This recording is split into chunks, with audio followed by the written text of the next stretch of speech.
Oke, jadi tadi ya undang-undang ini dibuat untuk mengatur transaksi informasi, transaksi pengakuan sesuatu hal yang berhubungan dengan sharing di internet gitu ya. Nah, ini kita bahas lagi nih pengertiannya nih, Undang-Undang ITE itu singkatan dari Undang-Undang Informasi dan Transaksi Elektronik. Undang-undang ini mengatur tentang informasi serta transaksi elektronik atau teknologi informasi secara umum. Nah, contohnya apa aja sih ya sharingnya itu?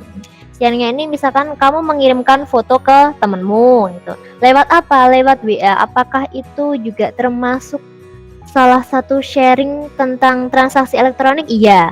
Kalau kamu mengirimkan foto melalui DM Instagram, apakah itu transaksi elektronik? Iya.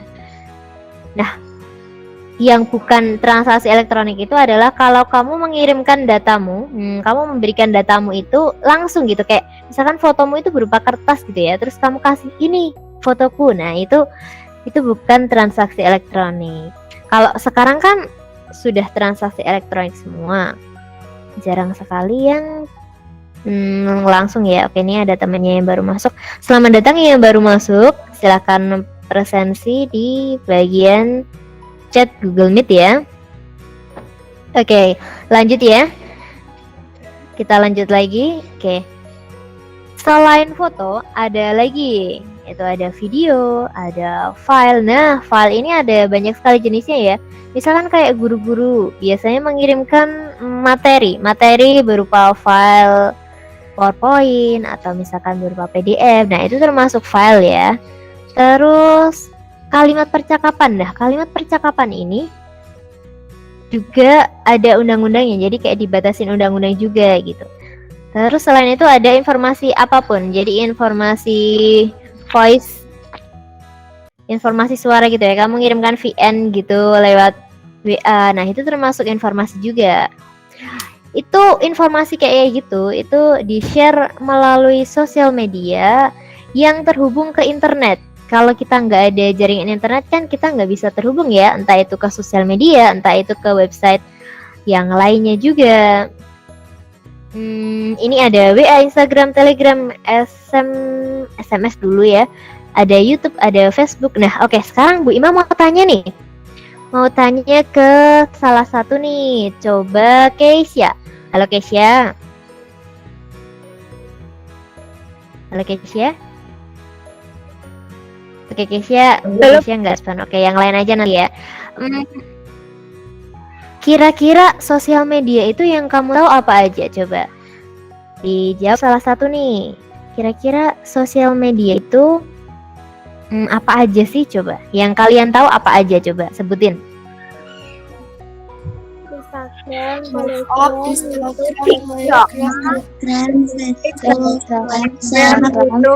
Website, Facebook, atau dan lain-lainnya. Oke, pinter banget baca yang ada di situ ya. Tapi ternyata enggak semuanya benar. Jadi yang saya tulis di sini, yang saya tulis di materi ini, ternyata yang termasuk sosial media itu adalah WA, Instagram, Telegram, YouTube, Facebook. Terus kalau kalian pernah punya Line itu termasuk sosial media juga. Line. Terus kalau pernah lihat kakak atau mama atau bapak atau apa itu main Twitter, nah itu termasuk sosial media juga. Nah, nanti akan ada tema pembahasan tersendiri. Oke, lanjut aja ya. Lalu perkembangan Undang-Undang ITE di Indonesia itu seperti apa sih? Oke, perkembangannya itu UU ITE ini awalnya diatur pada Undang-Undang Nomor 11 Tahun 2008 tentang Informasi dan Transaksi Elektronik. Tahun 2008 ya itu ya. Kemudian diubah nih di tahun 2016. 2008 kalian udah lahir belum ya? Belum. Oh, belum. Kalian lahir tahun berapa? 2009. 2009. Oh, ada yang 2008, ada yang 2009, ada yang 2010. Nggak tahu tuh. Ada nggak? Ah, nggak tahu. 2009 ya rata-rata ya? Iya. Iya. Oke. Masih sangat belia. Oke. Jadi pada tahun 2008 ya awalnya dibuat itu gitu. Itu awalnya dibuat itu pokoknya adalah kasus gitu. Terus akhirnya ada dibuat undang-undang ini. Kemudian diubah pada tahun 2016. Nah, 2016 itu berarti kalian masih SD ya? Masih waktu SD atau mungkin baru mau TK itu? SD kelas 1 mungkin ya. Nah, disahkan menjadi cyber law. Cyber. Jadi cyber law. Nah, hukum ini ya, hukum kriminal digital ya, hukum digital ya, pertama di Indonesia. Nah, pasal yang diubah itu adalah pasal 27 ayat 1, kemudian 27 ayat 3, kemudian pasal 28 ayat 2, dan pasal 31 ayat 3. Enggak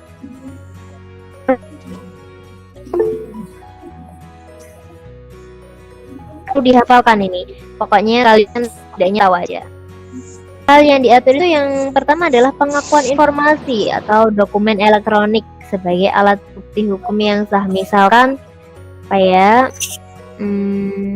kalian ini punya sertifikat gitu ya, sertifikat elektronik, tiba-tiba itu ternyata palsu, atau misalkan itu ternyata nggak benar, itu tuh bisa dituntut. Terus yang kedua ada pengakuan atas tanda tangan elektronik. Nah, ini penting banget ini.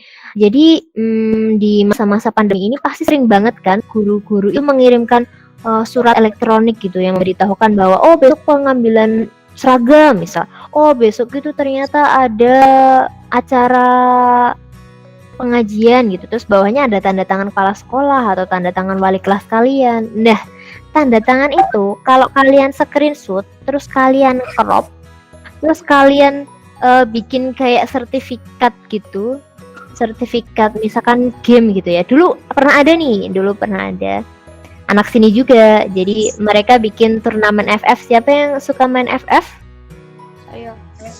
Saya. Oke, anak-anak FF pada muncul ini.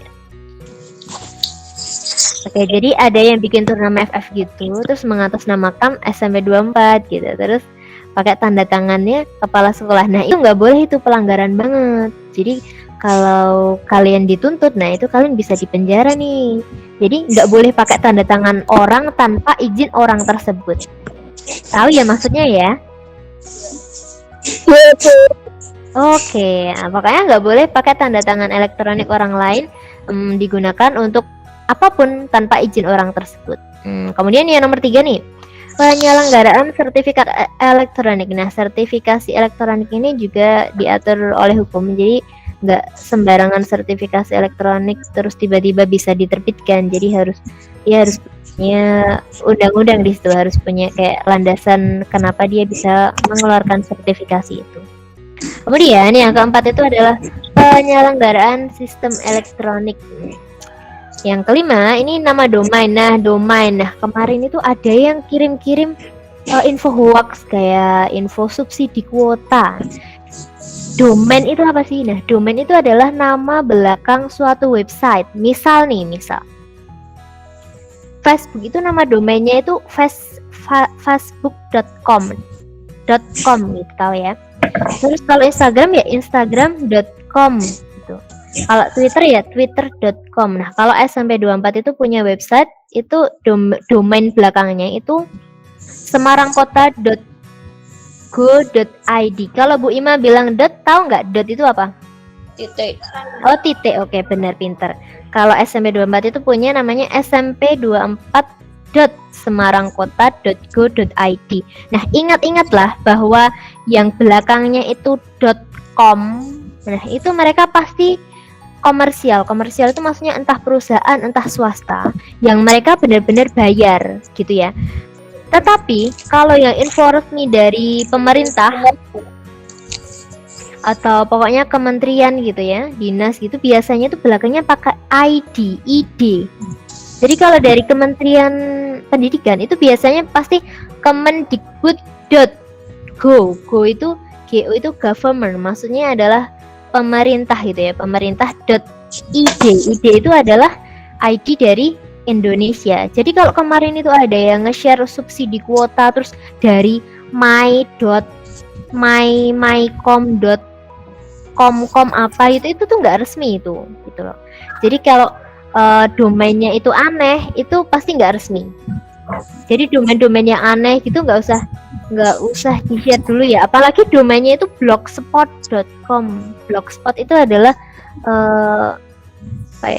kayak laman yang website gratis gitu. Jadi kalau ada penipuan, ada apa gitu pasti mereka pakai yang kayak gitu. Jadi domainnya itu mereka nggak nyewa, tapi domainnya itu asal-asalan gitu karena domainnya gratisan gitu ya.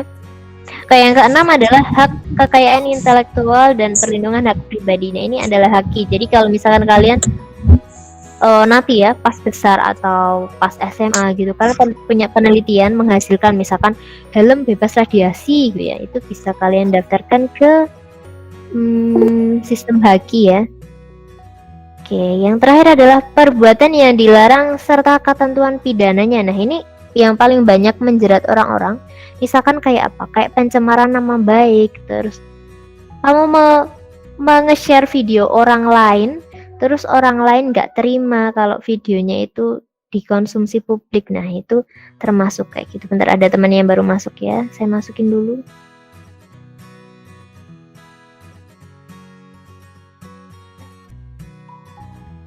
Jadi yang paling bahaya buat kalian itu yang nomor 7 sebenarnya. Nomor 7 ini karena sekarang itu kan sering banget nih kalian dapat video-video apa aja gitu ya. Misalkan si A ini sedang menjelek-jelekan temennya si B gitu namanya misalkan. Terus kamu sebarin nih ke si C, ke si D gitu. Nah, kalau si A ini nggak terima, kamu bisa dituntut gitu. Jadi si A yang tadi misalkan menghina ke si B, terus kamu mengirimkannya ke si C mengirimkan ke D, ke E, ke F, ke G gitu, ke yang lainnya, ke orang lain. Nah, itu si A itu dia marah-marah itu dia nggak bisa dipenjara, tapi kamu yang mengirimkan videonya, share video, memviralkan videonya, nah nanti kamu bisa kena undang-undang ITE. Nah ini ancamannya apa aja sih ancaman pelanggaran undang-undang ITE ini? Nah ancaman pidananya pencemaran nama baik ya, ini pencemaran nama baik ya, ini paling lama 4 tahun atau denda sekitar 750 juta. Kemudian untuk pengiriman informasi elektronik berisi ancaman kekerasan atau menakut-nakuti orang lain ini juga 4 tahun, dendanya 750 juta. Nah, beberapa pelanggaran undang-undang yang sering terjadi di Indonesia itu apa aja? Nah, yang pertama adalah pelanggaran pengakuan hak cipta. Misal apa sih?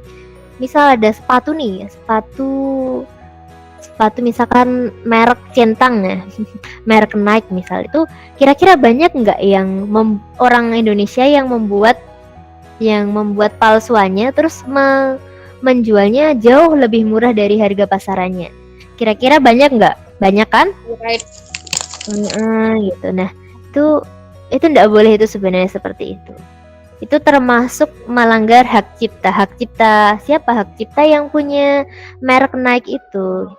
Terus yang kedua adalah penghinaan atau pencemaran nama baik. Nah ini nggak boleh nih, tiba-tiba kamu tuh jelek-jelekin orang, ya kan? Kamu video gitu kan? Kamu bikin di live Instagram atau kamu videoin, terus kamu share gitu ke semua orang lewat WA, lewat apalah, Instagram lah, Telegram lah gitu. Itu nggak boleh. Terus ujaran kebencian itu misalkan gini, kamu ngajak orang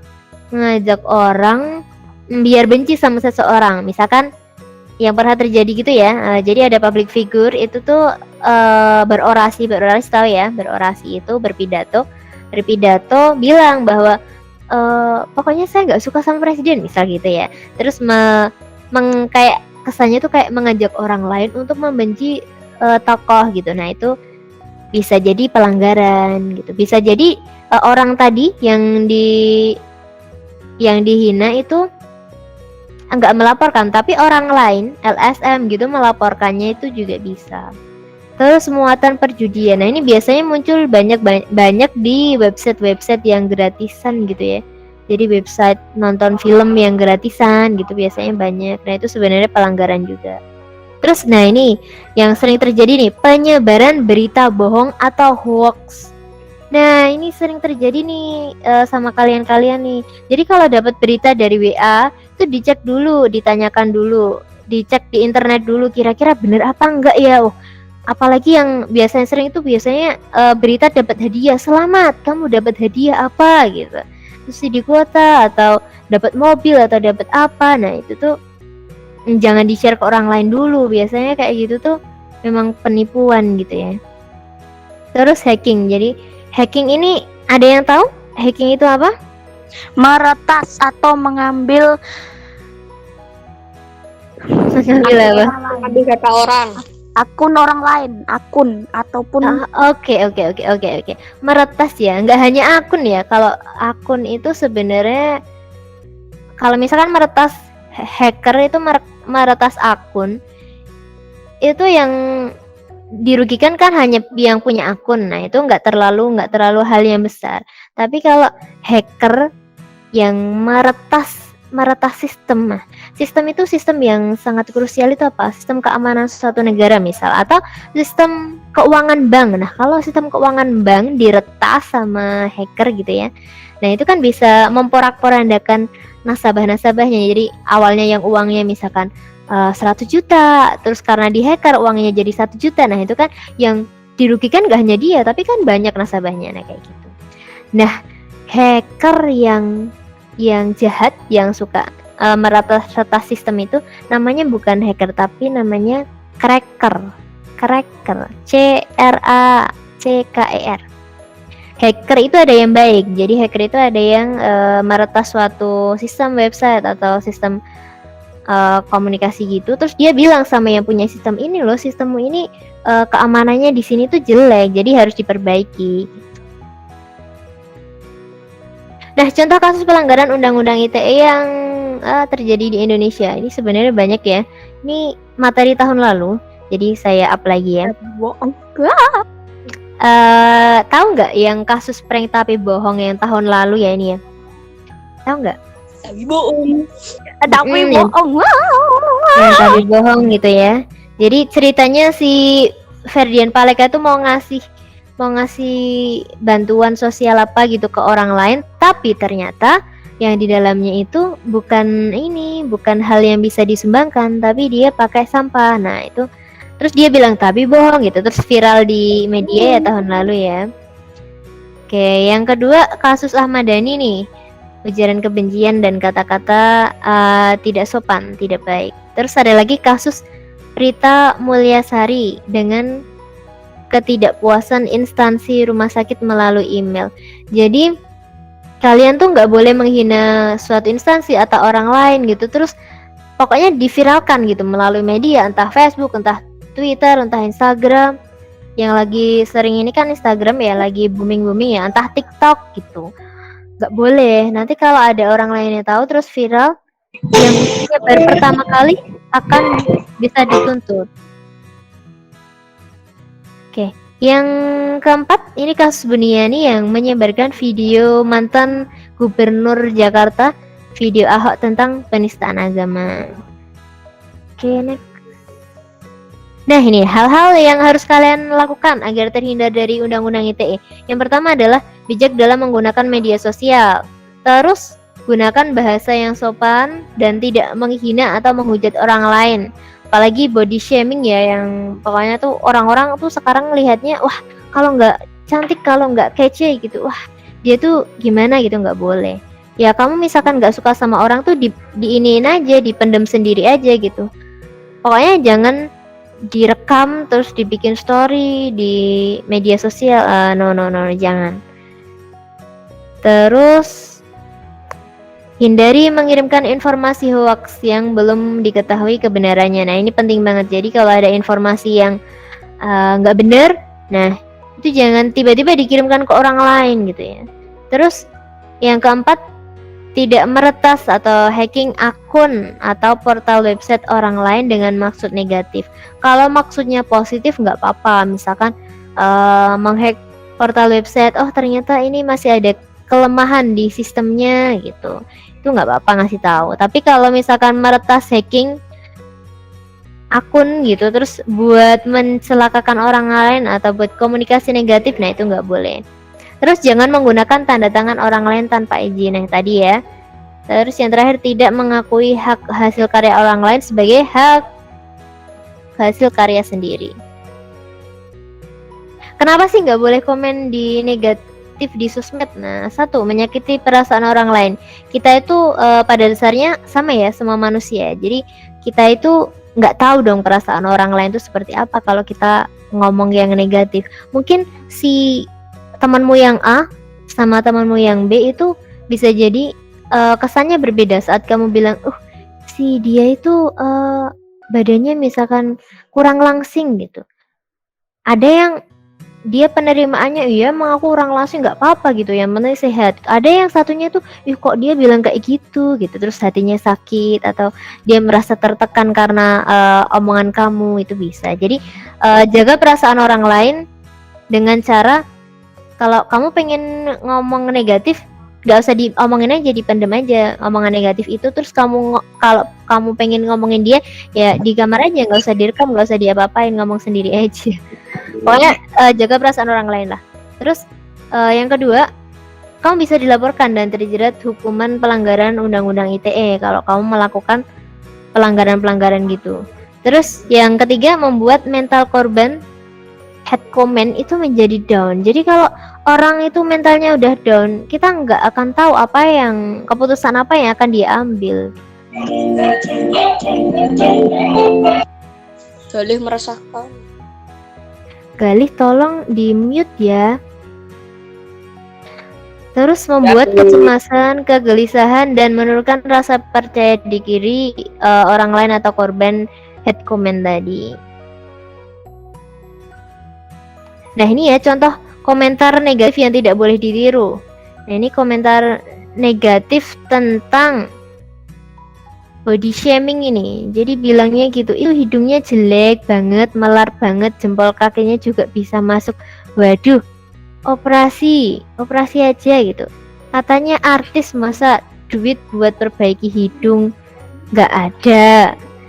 Jangan ya, pokoknya kata-kata gitu jangan. Nggak boleh lah. Biasanya tuh saya tuh takutnya karena kemarin-kemarin yang kena kasus itu ternyata masih anak-anak kecil, asal anak-anak seusia kalian, remaja gitu tuh. Jadi kalau main sosmed itu ya dijaga gitu ya. Jadi kalau itu ternyata hal negatif itu nggak usah dikomen. Kamu komen itu hal-hal yang positif aja. Misal kemarin ada atlet Indonesia yang menang di Olimpiade. Nah itu komen yang positif aja. Wah, terima kasih, semangat, telah menyumbangkan emas buat Indonesia, kayak gitu. Kalau negatif ya nggak usah komen aja gitu ya. Komen tuh yang positif aja. Oke? Selanjutnya contoh mengawali. Nah ini penting banget, contoh mengawali chat ke guru. Biasanya kalau ada yang WA saya gitu ya, malam-malam gitu pasti cuman bilangnya assalamualaikum. Malah kadang nggak ada assalamualaikum, langsung tanya, Bu, ini caranya gimana gitu lah, kamu tuh siapa gitu loh. Jadi kalau WA ke guru itu assalamualaikum dulu. Assalamualaikum Bu, saya misalkan si Akserina kelas 7 apa. Terus Bu, saya mau bertanya seperti ini gitu ya. Atau lebih bagus lagi kalau misalkan kalau bisa tuh jangan sampai malam ya. Jadi kalau WA guru itu pagi, yaitu jam 8 sampai jam 3 atau jam 4 sore gitu. Lebih dari itu jangan. Lebih dari itu mending besok aja gitu ya. Atau misal terpaksa gitu ya, jangan lebih dari jam 8 malam. Kan kita juga ada waktu istirahat ya. Pokoknya salam, terus nama, kelas, nomor absen, terus mau menanyakan apa gitu ya. Bahasanya juga bahasa yang sopan. Jangan kayak tadi ada yang bilang busek bu, jangan. Kalau nggak bisa bahasa Jawa yang baik, pakai bahasa Indonesia aja. Sebentar Bu gitu. Oke, ini ya, no head speech movement, no head beropini atau berpendapat boleh, tapi benci jangan. Biarkan hati kita itu bersih gitu. Nah ini berita hoax yang kemarin seliweran di grup kelas 7 ini ya, subsidi pulsa 200.000 dan kuota 50 GB Kemendikbud RI. Nah, biasanya kalau kuota dari Kemendikbud RI itu biasanya langsung, jadi data itu dapat dari sekolah, terus kalian nomornya langsung dikirimi. Dulu dulu SD kan sudah seperti itu kan, nggak ada berita-berita gitu kan, langsung dikirimi kalau ada subsidi ya. Iya Bu. Jadi kalau ada berita seperti ini nggak usah diklik, nggak usah dikirimkan juga ke orang lain. Jadi jadilah smart people. Oke. Nah oke, sampai di sini terima kasih. Tapi yang hari ini itu ada, saya ulang lagi untuk cara menyalakan dan mematikan komputer. Nanti bisa dilihat sendiri di YouTube ya. Jadi tugasnya yang hari ini itu adalah menuliskan cara menyalakan dan mematikan komputer. Nah, videonya ada di YouTube. Nanti linknya saya kirimkan. Begitu saja. Ada pertanyaan kah? Nggak ada. Halo Mahardika. Oke, ada 20. Kita foto bentar yuk, yang kameranya dibuka dulu semuanya, baru Mahardika yang buka. Oke. Nggak apa-apa, nggak pakai seragam nggak apa-apa, kan memang seragamnya belum jadi. Halo Aditya Nusa, lo kok berdiri, nggak kelihatan kamu naik berdiri. Nusa meresahkan sejak SD. Oh iya, Nusa meresahkan sejak SD.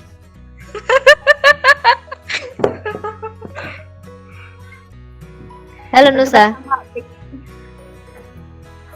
Sama goceknya. Oh, oke. Oke, yang lain belum ini. Yang kameranya belum dibuka dulu sebentar. Baru yang sudah buka baru Mahardika, Kesya, Hanung, Nusa, Helisa, Eva, Zira. Halo Zira. Rafli, Bella, Septi. Halo Siva. Siva enggak punya kakak yang masih SMP? Enggak. Oh enggak, wajahmu kayak pernah lihat gitu. Kayak pernah lihat anak-anak sini siapa gitu. Dulu kakaknya sekolah di sini enggak? Aku nggak punya kakak Bu, punyanya aku. Anak pertama ya? Ya. Oke. Oke, Randy juga sudah dibuka ini. Ada Akbar, Pandu Inzaghi. Pandu dibuka dulu, Pandu.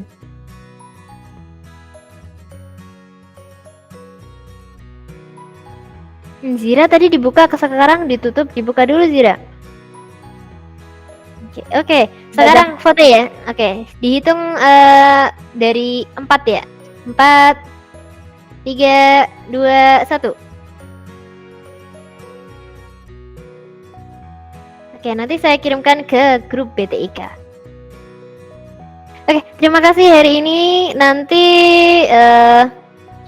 untuk yang video hari ini, video menyalakan dan mematikan komputer, nanti cuma singkat kok. Nanti kalian lihat di YouTube, terus tugasnya nanti saya kirim di Google Classroom, cara menyalakan dan mematikan komputer. Itu singkat aja. Nanti saya kirim di WA dulu. Oke, terima kasih guys semuanya. Bye-bye, boleh keluar dari room ini ya. Assalamualaikum. Waalaikumsalam warahmatullahi wabarakatuh. Orang masuk